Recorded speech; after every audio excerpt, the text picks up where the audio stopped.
সার্জিস আলম ফাইসে গেছে। সার্জিস আলমের যে সামনের কি অবস্থা হবে সে বিষয়ে আপনাদের সাথে সংক্ষেপে আলোচনা করছি।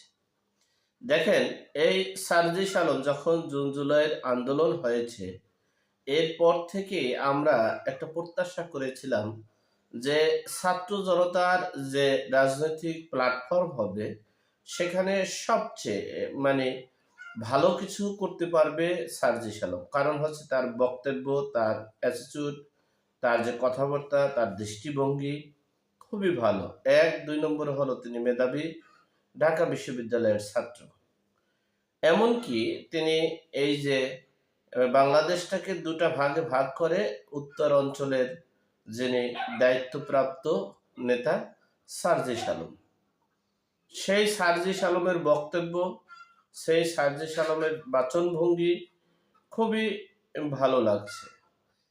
কিন্তু কোনো সময় এই বাচনভঙ্গিটা হতে পারে জীবনের কাল।